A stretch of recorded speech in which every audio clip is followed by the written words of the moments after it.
ఈరోజు మనం తెలుసుకునే కథ బంగారపు సంచి.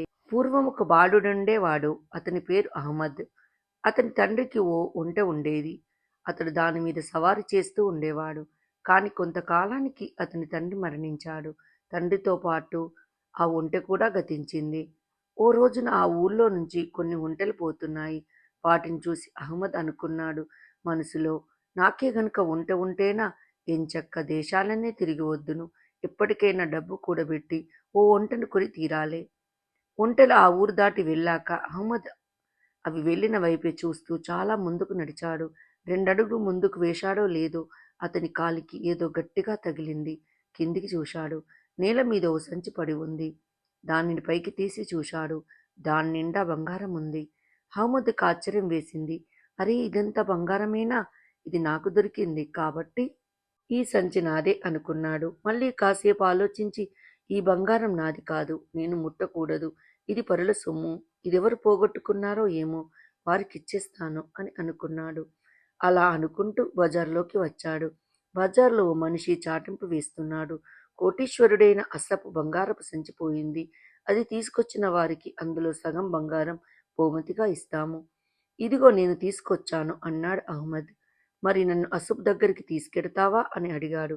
నాతో రా అని అహ్మద్‌ను అసఫ్ దగ్గరికి తీసుకువెళ్ళాడు ఆ మనిషి. తన బంగారపు సంచి దొరికినందుకు ఎంతో సంతోషించాడు అసఫ్. కానీ అహ్మద్‌కు అందులో సగం బంగారం ఇవ్వడానికి అతని మనసు ఒప్పలేదు. అంచేతో పన్నాగం పన్నాడు. సంచి తెరిచి చూసి, ఇందులో నా పెద్ద వజ్రం ఏది? కనిపించదే, నువ్వు తీశావా అని అహ్మద్‌ను రెట్టించాడు.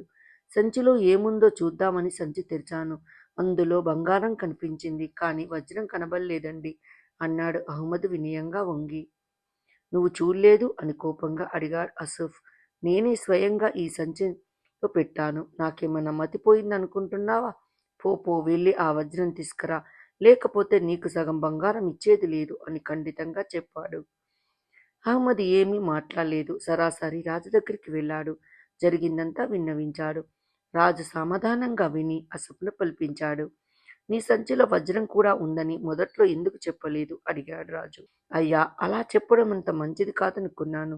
ఆ సంచిలో వజ్రం కూడా ఉందని తెలిస్తే దానిని తిరిగి మళ్ళీ మాకెవరు అప్పచెప్పరని అనుకొని అట్లా చేశాను అన్నాడు అసఫ్. అంచేత అహ్మద్ నీకు సంచిని తీసుకొచ్చి ఇచ్చాడు. దానర్థం ఏముంటే ఆ సంచిలో వజ్రం లేదన్నమాట. కాబట్టి ఇది నీ సంచి కాదు, ఎవరిదో సంచి అయి ఉంటుంది. ఎంచేతంటే నీ సంచి అయితే అందులో వజ్రం ఉండాలి కదా మరి.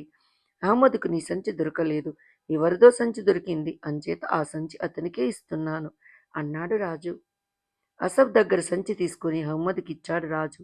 అసఫ్ తెల్ల ముఖం వేశాడు. అహ్మద్ ఇప్పుడు ధనవంతుడయ్యాడు.